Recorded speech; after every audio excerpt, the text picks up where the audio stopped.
It's gonna see you and none of the arc.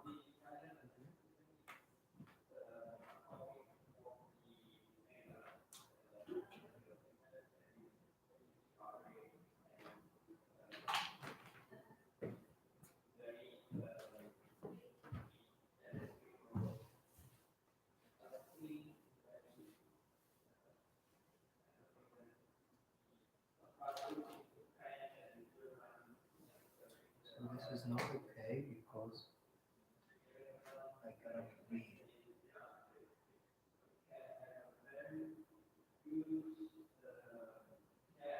So I could do this.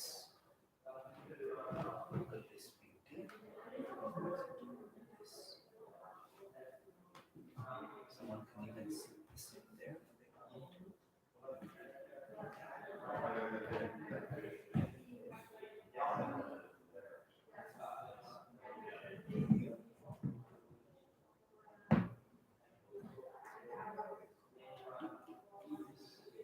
Tell me, how do you see it? Is it too different, too bright?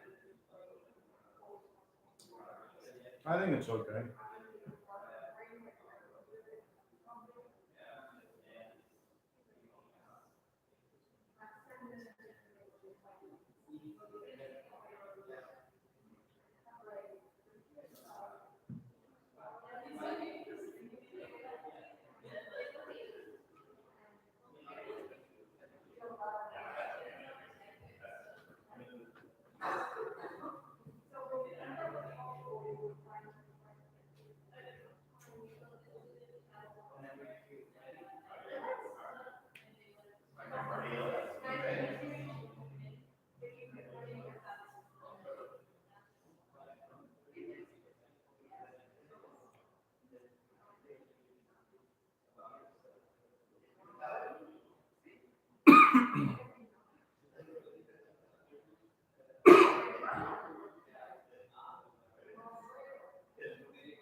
Hi.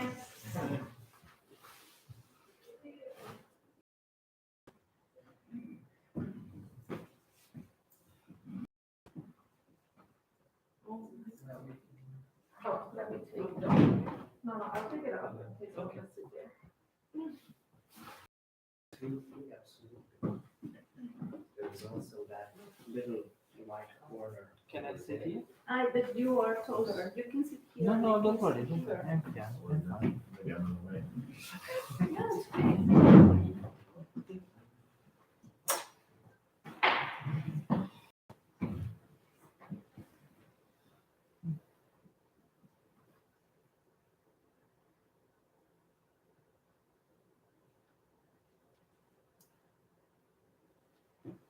Readings.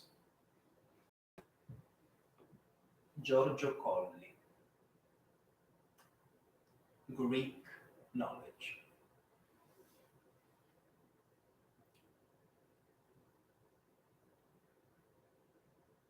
Why shall I start from Dionysius, a certain discourse over knowledge? With Dionysus, life appears to be knowledge, nevertheless remaining quivering. Here is the arcane. In ancient Greece, a god is born out of an elated view over life, or over a piece of life one wishes to stop. And this is already knowledge. But Dionysus originates from a view over all life. How could one look over all of life? This is the arrogance of knowledge. If one lives inside a certain life, but to wish to be inside all life together, well, this is what Dionysus provokes. as the god where knowledge originates. In calm terms, Dionysus is the god of contradiction, of all contradictions. Better, of all that manifesting in words expresses itself in contradictory terms. Dionysus is the impossible, the absurd, which demonstrates itself true through its presence. Dionysus is life and death, joy and pain, ecstasy and spasm, benevolence and cruelty, hunter and prey, bull and lamb, male and female, desire and attachment, play and violence.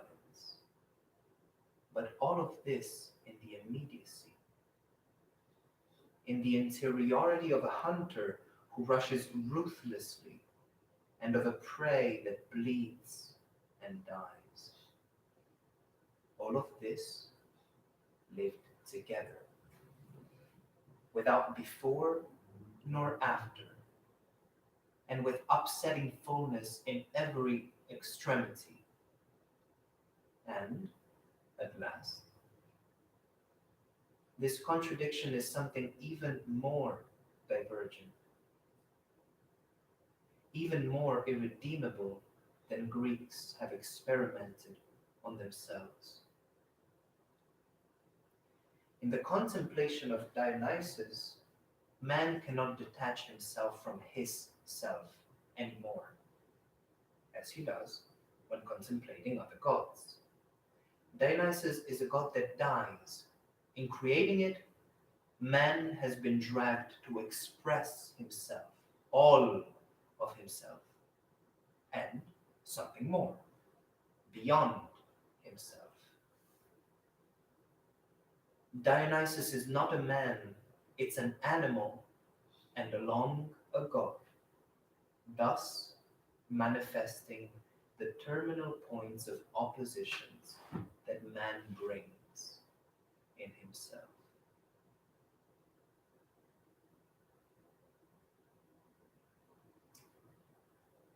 Here precisely lies the dark origin of knowledge, the arrogance of knowledge, which manifests itself in this avidity of savoring all of life and its results, extremism and simultaneity, of opposition lead to totality, to the unspeakable experience of totality. Dionysus is, thereafter, unfathomable momentum, the boundless water element, the stream of life cascading downwards from one rock to one other rock, with the drunkenness of flight and the heartbreak of fall. It is the inexhaustible through its fragmenting, lives in each one of the lacerations of the faint body of water against the sharp stones at the bottom.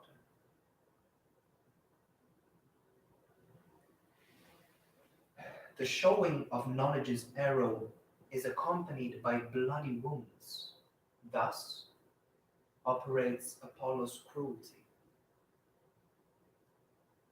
Restricted the sphere of speech, knowledge manifests itself as God's defiance.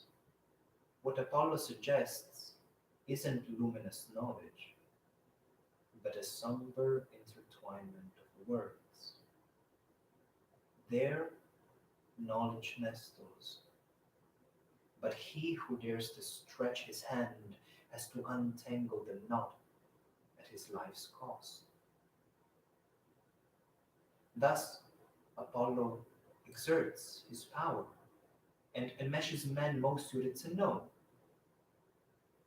Furthermore, it exerts power through the consequent fomentation of fight. That word, tangle, becomes object of competition. The anxiety of being first in knowledge unleashes among men a contest where the winner isn't lingered. Here then the enigma. Its presence is grave and solemn. He who does not solve the enigma is tricked. A sage is he who does not let himself be tricked. The enigma's action is to trick and kill through trick. On this matter, Heraclitus teaches us. Ultimately, a sage is a warrior that knows how to defend himself.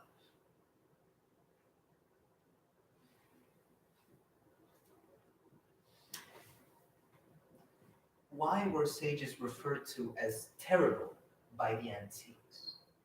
Maybe out of veneration, maybe because no one was capable of discovering to which ends would their words aim at. But today philosophers are lambs. Also, the philosopher is a comedian. Take a look at his concepts. When the spectacle has ended, the parchment is unrolled fully. Here goes the puppeteer to pack away inert and limp the puppets of his game and collect the matted threads. Might this attraction towards the enigma be a philosophical pathos? He who tries to interpret the world as an enigma is driven by an iron instinct, a profound, violent one, almost for the presentiment that at the end of things lies a conducing thread, unveiled which it shall then be possible to trace the drawing that would allow him to exit life's labyrinth. And together, a playful instinct, mild, eager for the unexpected, of the elation of who removes, with well-deserved slowness, the veils of unknown.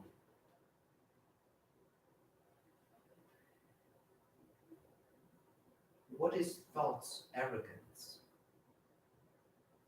Ours is a century of philosophical anarchy. And in this lability, there's a flattery, a dangerous urge to wantonness. Arrogance is lurking, and to little or nothing do we need masks for. If we say all is appearance, we are pessimists. He who has no sight for appearance is inclined to slander. For the world is a feast of knowledge, and today may be more than ever in the Empedoclean period we are living in, and everywhere the spectacle to the visible manifestation of life celebrates a triumph, and in the end smile as well. Yes, but smile is an expressive spasm. Dice are thrown, and they are still rolling, and yet, when they stop, they show something that is not a game.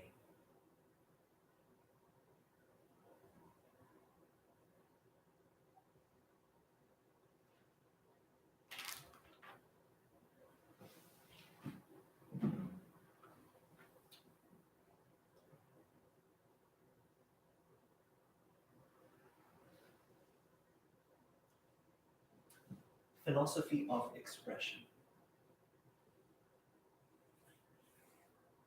The world is representation. The world that is offered to our eyes, the one we touch, the one we think, is representation. Just like the ancient Upanishads, and from Parmenides onwards, it has comprehended any penetrating speculation. This can be cut short. Play and violence in the link between these two representations, two contrasting components recognize each other.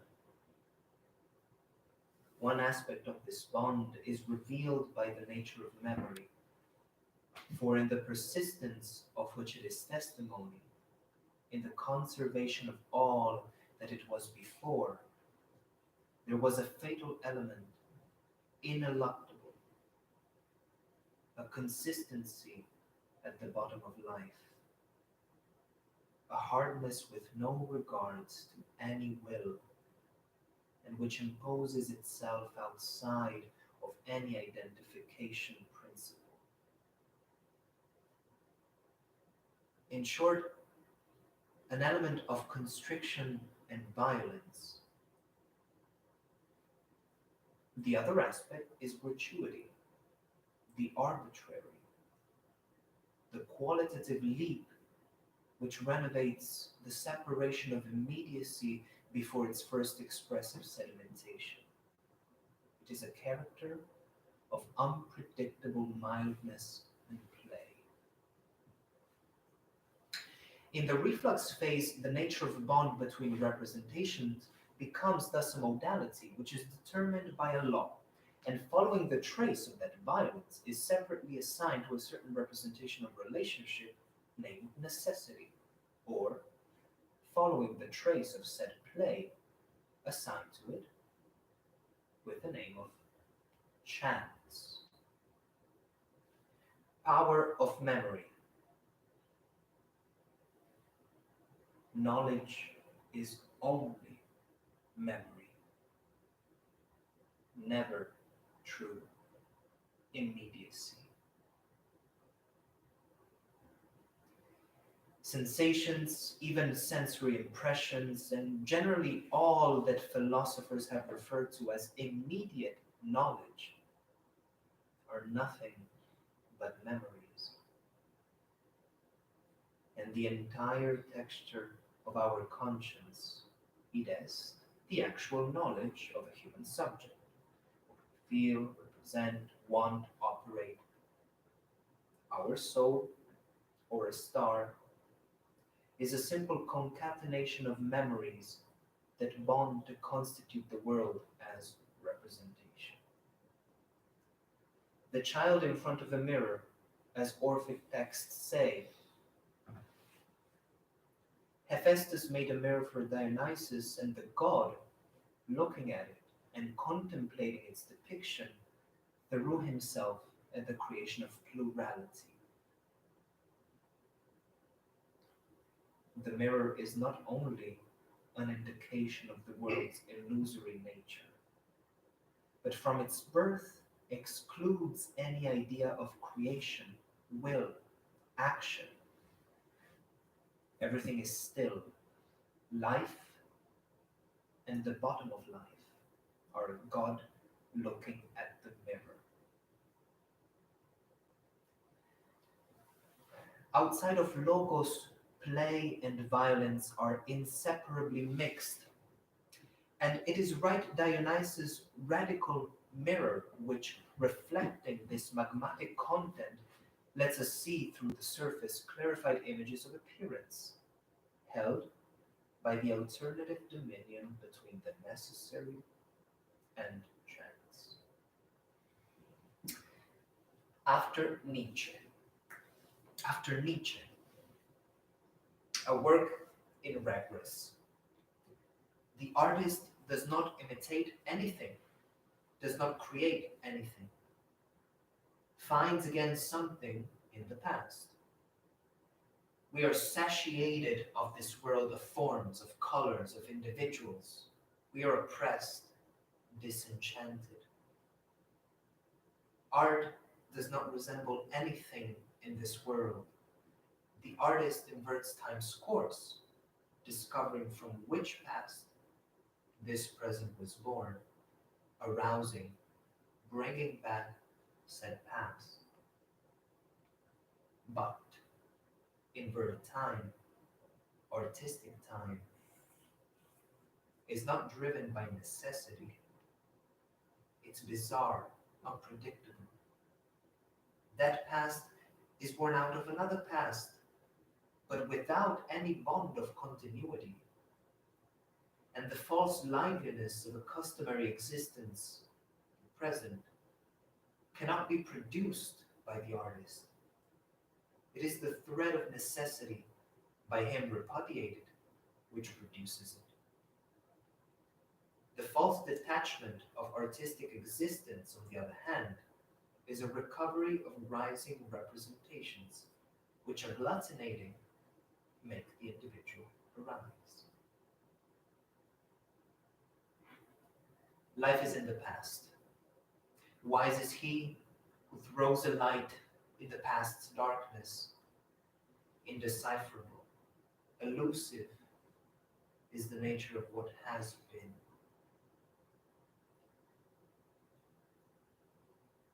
If we look at the past, if we try to recuperate it, it feels like we might be losing life. If we look at life, we discover the past. What has transpired from that instant or that millennium is identically lost. And happiness's cry in the scream of desperation, yes, in that moment, which is already a resonance. Immediate life is already vanished, faded away, forever. But we cling onto that past. We do not want to lose it.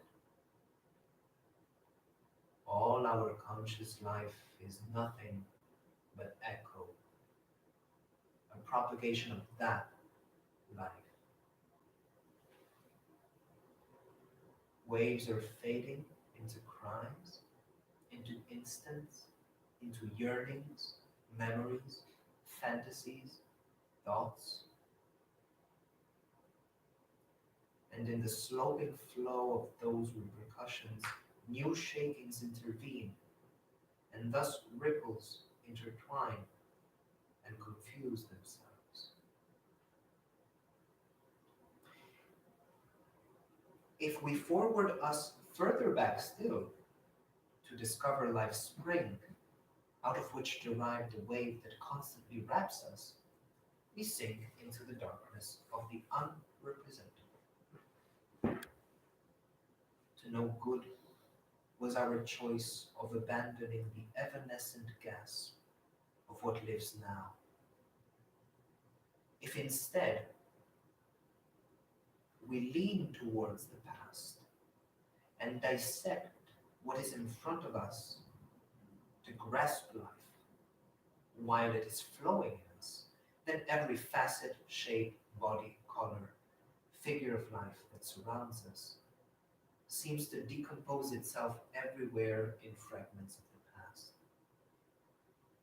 The concreteness of present life is a masked abstraction, long elaborated before us, and before us by us. Every quiver is a lie, every image a mirage.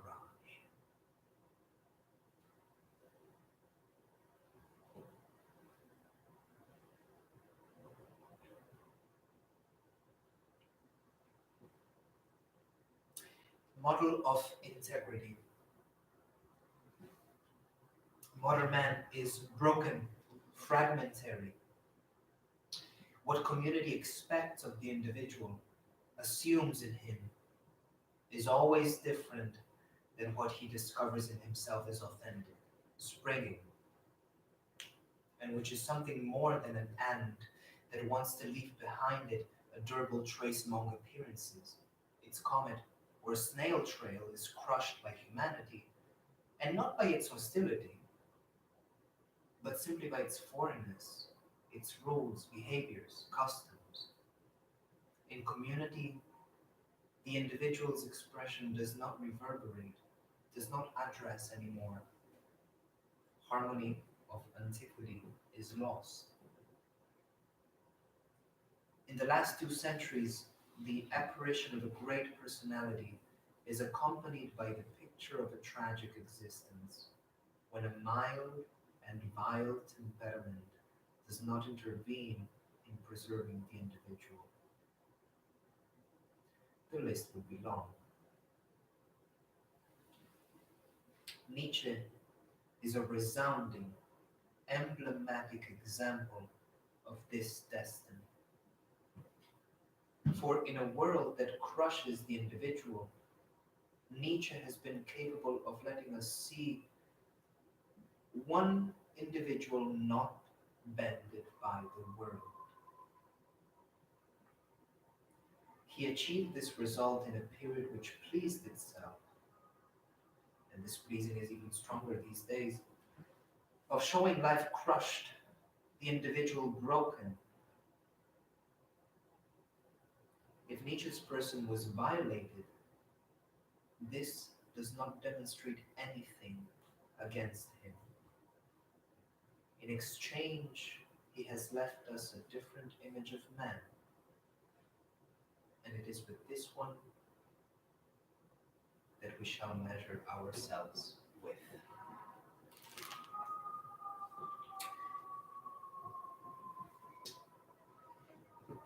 Schopenhauer as educator. Friedrich Nietzsche.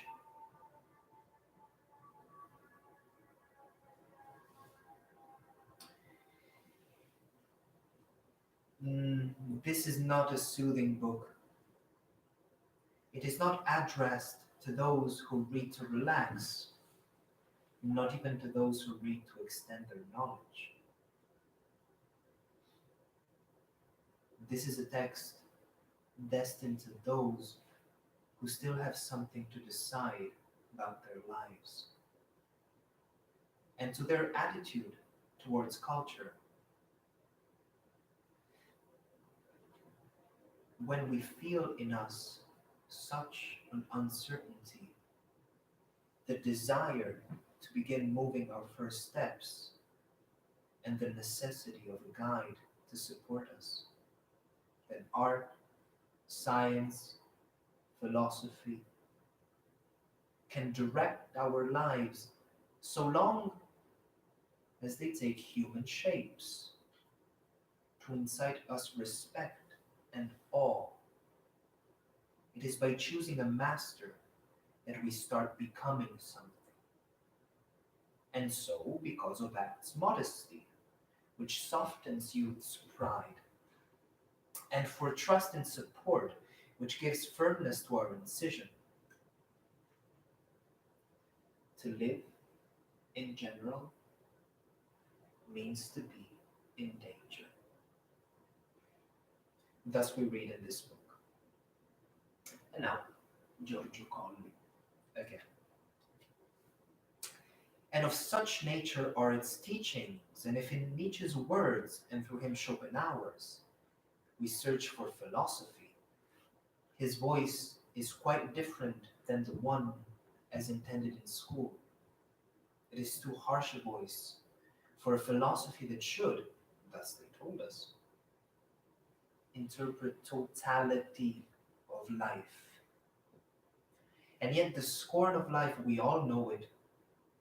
But if philosophy needs to descend from a universal vision of life, if it has to, as much as possible, resemble life, then Nietzsche and Schopenhauer are the last philosophers that did not usurp this name. And it does not matter if in their revelation of the world these philosophers have brought out a tragic vision of life, have brought out the terrible and ferocious substrate of our existence, saving from condemnation of individual and associated life man's culture, art, religion, philosophy. From this knowing Spain rises a new possibility for our acting in conserving and strengthening the existence of our culture. This is the most profound sense of their teaching. And to understand these philosophers means to operate in the direction by them indicated.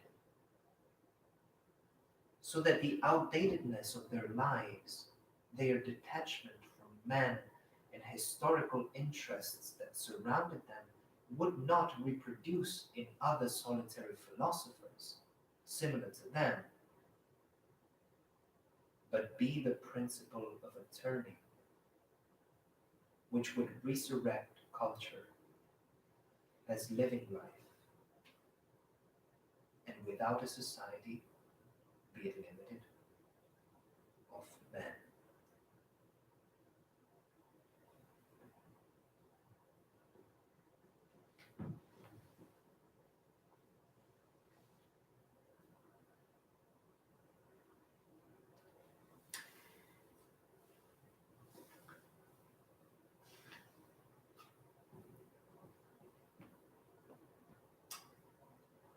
Here,